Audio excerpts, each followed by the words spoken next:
Friend, welcome to your own channel daily stock. तो दोस्तों, इस वीडियो के अंदर हम मैप माई इंडिया के डिटेल्ड एनालिसिस के बारे में बात करेंगे और जानेंगे कि आपको मैप माई इंडिया के अंदर इन्वेस्ट करना चाहिए या नहीं। चलिए शुरू करते हैं। तो देखिए, मैप माई इंडिया जिस कंपनी का नाम सी इन्फो सिस्टम्स लिमिटेड से जाना जाता है, तो इस कंपनी की अगर हम बात करेंगे तो देखिए अराउंड 1995 में ये कंपनी स्टार्ट हुई थी। यानी कि ऑलमोस्ट अगर आप देखोगे 25 से 27 साल इस कंपनी को स्टार्ट हुए हो चुके हैं। तो देखिए, ये जो कंपनी है ये एक डेटा और टेक्नोलॉजी प्रोडक्ट वाली ये कंपनी है। जो डिजिटल मैप्स होते हैं वो सर्विस प्रोवाइड करवाने का ये कंपनी काम करती है। और बेसिकली अगर हम देखेंगे, जो कॉर्पोरेट्स होते हैं, जो गवर्नमेंट होता है, उसके ऊपर ये कंपनी का मेन फोकस नजर आता है। यानी कि जो B2B वाला सेगमेंट है उसके ऊपर ये कंपनी ज़्यादा फोकस करती हुई हमें नजर आती है। लेकिन ऐसा नहीं है कि बिजनेस टू कस्टमर वाला एरिया नहीं है, लेकिन बिजनेस टू कस्टमर वाला एरिया में यहाँ पे इस कंपनी का नजर आता है। तो देखिए, अगर हम देखेंगे तो यहाँ पे ये कंपनी का थोड़े जो पेड सब्सक्रिप्शन होते हैं, जो मेंबरशिप वगैरह होती है, उसके थ्रू ये कंपनी सर्विस प्रोवाइड करवाने का काम करती है। और कुछ कुछ एरियाज में अगर हम देखेंगे, यानी कि एक नॉर्मल कस्टमर के लिए वहाँ पे फ्री सर्विसेज भी अवेलेबल है। लेकिन जो बेसिकली जो मेन कंपनी का बिजनेस है वो मेंबरशिप वाले बिजनेस से आता है। और देखा जाए तो लगातार यहाँ पे कंपनी नए नए एरियाज में यहाँ पे फोकस कर रही है। तो ये भी देखा जाए तो हमें यहाँ पे काफ़ी अच्छी बात नजर आती है। अब अगर हम देखेंगे तो लगभग 7,500 करोड़ के लगभग का इस कंपनी का मार्केट कैप है। तो इन वे अगर हम देखेंगे तो मार्केट कैप यहाँ पे ऑलमोस्ट अगर आप देखोगे एक अच्छा खासा मार्केट कैप हमें नजर आता है। और अगर हम इसकी ऑल टाइम हाई की अगर हम बात करेंगे तो जब ये अराउंड 1900 के लेवल पे ट्रेड हो रहा था तो तब इसका मार्केट कैप 10,000 करोड़ से भी ज़्यादा का था। तो यानी कि हाई से अगर हम देखेंगे लगभग 3-4 हज़ार करोड़ से इसका जो मार्केट कैप है वो हमें कम होता हुआ नजर आ गया है। लेकिन अगर हम अभी भी वैल्यूएशन की अगर हम बात करेंगे तो अभी 83 रुपीज़ की कंपनी की बुक वैल्यू है और अराउंड 1450 रुपये पे ये स्टॉक अभी ट्रेड हो रहा है। यानी कि 15 से 16 times price to book value पे ये कंपनी हमें ट्रेड होती हुई नजर आ रही है। अगर हम पी रेशियोज की बात करेंगे तो लगभग 89 का पी रेशियो हमें इस कंपनी का नजर आता है। तो देखिए, यहाँ पे हमें इंडस्ट्री का पी नहीं देख सकते, क्योंकि बेसिकली अगर हम देखेंगे तो इंडिया में भी कोई भी ऐसी डिजिटल मैप वाली कंपनी अभी लिस्टेड नहीं है। तो डेफिनेटली एक स्कार्सिटी प्रीमियम ये कंपनी एंजॉय करती हुई हमें नजर आ रही है। लेकिन अगर हम पिछले कुछ क्वार्टर से अगर हम देखेंगे तो थोड़े डिसअपॉइंटमेंट हमें यहाँ पे देखने को मिले हैं। तो अगर आने वाले 2 से 3 क्वार्टर्स में अगर कोई ज़्यादा ग्रोथ देखने को नहीं मिलती है तो डेफिनेटली वहाँ पे हमें एक हैवी करेक्शन के लिए इन स्टॉक्स में रेडी रहना चाहिए। अगर हम डेट की अगर हम बात करेंगे तो सिर्फ 15 करोड़ का यहाँ पे कंपनी का डेट है। तो देखिए, जैसे जैसे यहाँ पे जो नेट प्रॉफिट का नंबर है वो कंपनी का ग्रो होता जाएगा, तो वहाँ पे डेफिनेटली जो बुक वैल्यू का नंबर है वो कंपनी का अच्छे से हमें ग्रो होता हुआ नजर आएगा।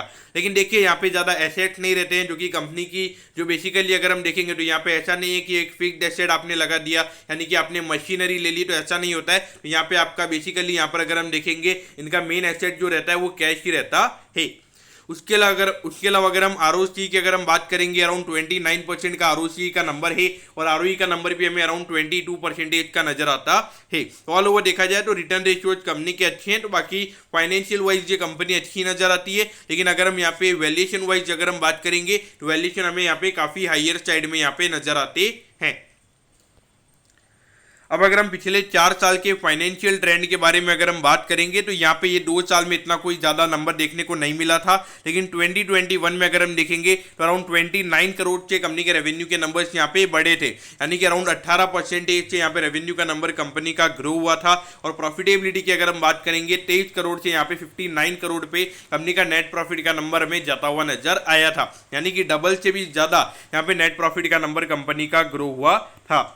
उसके बाद अगर हम देखेंगे तो यहाँ पे 241 करोड़ के रेवेन्यू के नंबर्स कंपनी के हो गए हैं। यानी कि इन वे अगर हम देखेंगे तो यहाँ पे परसेंटेज वाइज अगर हम बात करेंगे अराउंड 22 से 23% की ग्रोथ हमें यहाँ पे रेवेन्यू में कंपनी के देखने को मिली थी। और अगर हम प्रॉफिटेबिलिटी की बात करेंगे तो यहाँ पे अराउंड 70% की ग्रोथ हमें यहाँ पे कंपनी के नेट प्रॉफिट के नंबर्स में देखने को मिली थी।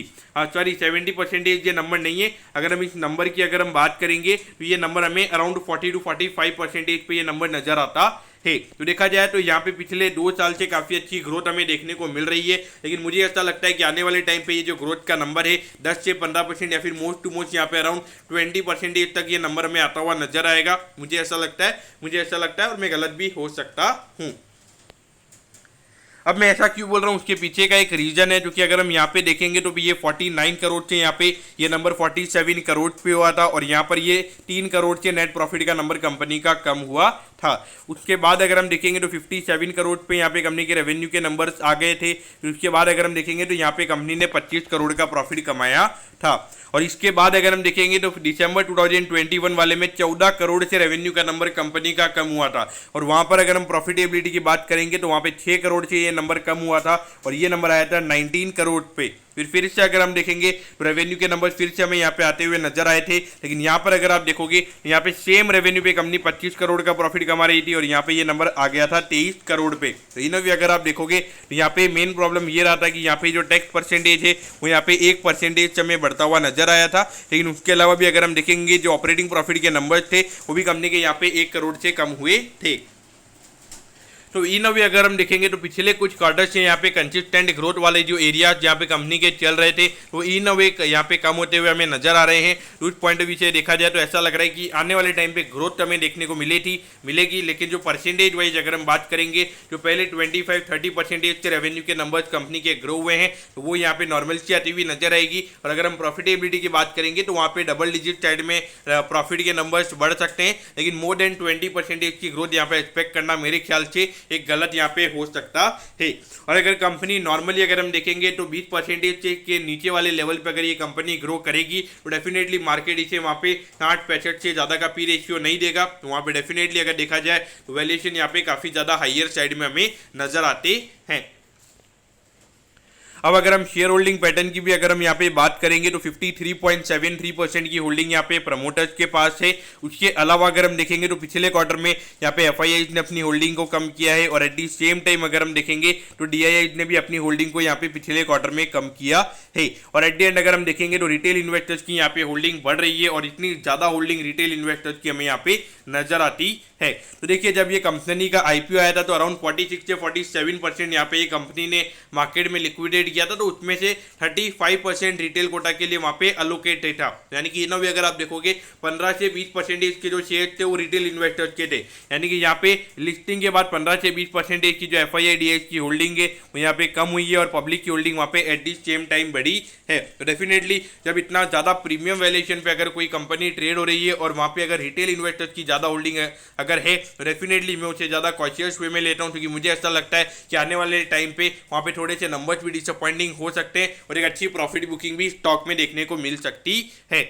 अगर हम देखेंगे तो आईआरसीटीसी स्टॉक में भी अगर आप देखोगे जब वो 1 लाख करोड़ की वैल्यूएशन पे वो कंपनी टच हुई थी तो वहाँ पे म्यूचुअल फंड और डीआईएस की अगर हम बात करेंगे, एफआईएस की अगर हम बात करेंगे तो उनकी होल्डिंग ऑलमोस्ट 5 से 6% से वहाँ पे कम हुई थी। और उसके बाद अगर आप देखोगे तो वहाँ पे अभी आईआरसीटीसी के मार्केट के 50,000 करोड़ से भी कम का है, यानी कि ऑलमोस्ट अपने ऑल टाइम हाई से 50% से भी ज़्यादा वो नीचे आ चुका है। तो डेफिनेटली अगर आप देखोगे तब ये जो प्रीमियम वैल्यूएशन ओवर वैल्यूएशन वाली जब चीज़ें होती है तब ये चीज़ें रिवर्स होना स्टार्ट हो जाती है, तो वहाँ पे डेफिनेटली काफ़ी बुरा उसका इंडिकेशन हो सकता है। अब अगर हम यहाँ पे कैश फ्लोज की अगर हम बात करेंगे तो देखिए मार्च 2021 वाले फाइनेंशियल ईयर में 83 करोड़ के कंपनी के ऑपरेटिंग कैश फ्लोज थे, लेकिन अगर हम अभी देखेंगे तो ये नंबर आया है 29 करोड़ पे। तो देखा जाए तो काफ़ी ज़्यादा ये नंबर कम हुआ है। तो ये थोड़ा सा इनोवे अगर हम देखेंगे तो ये नेगेटिव हमें यहाँ पे नजर आता है।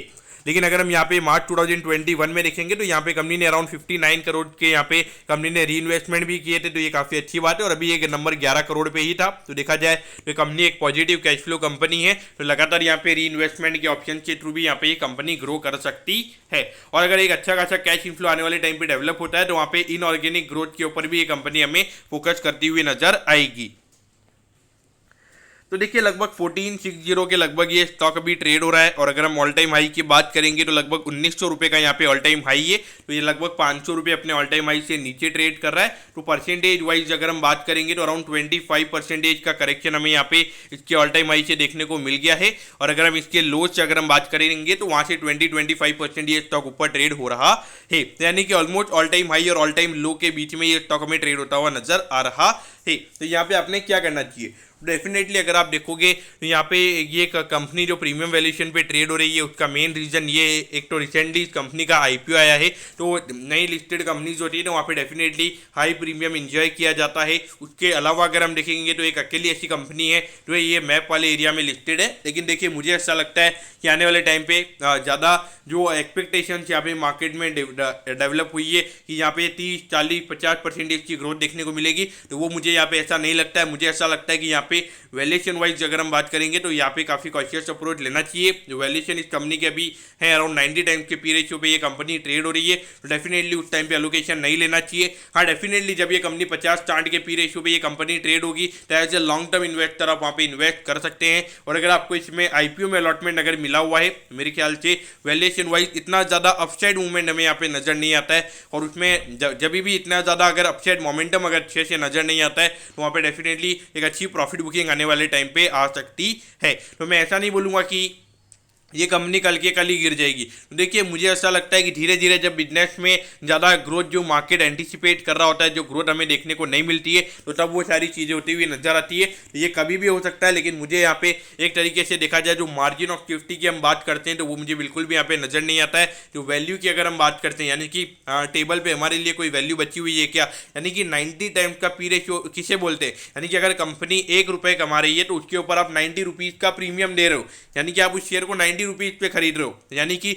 अगर कल तो यहाँ पे अगर आप देखोगे और अभी 80-90 रुपए की कंपनी की बुक वैल्यू है, यानी कि अगर कल तो कंपनी अगर इन अ वे अगर आप देखोगे तो कंपनी लिक्विडेट होती है तो वहाँ पे आपको 80-90 रुपीज़ ही मिलेंगे पर शेयर पे। तो यहाँ पे मुझे मार्जिन ऑफ सेफ्टी नजर नहीं आती है, तो डेफिनेटली मैं इस स्टॉक को अवॉइड करने की यहाँ पे सजेशन दूंगा। कंपनी में एज अ होल अगर हम देखेंगे कोई प्रॉब्लम नहीं है, बस वैल्यूएशन में हमें यहाँ पे प्रॉब्लम नजर आते हैं, तो वैल्यूएशन की वजह से मैं यहाँ पे अवॉइड करने का सजेशन दूंगा।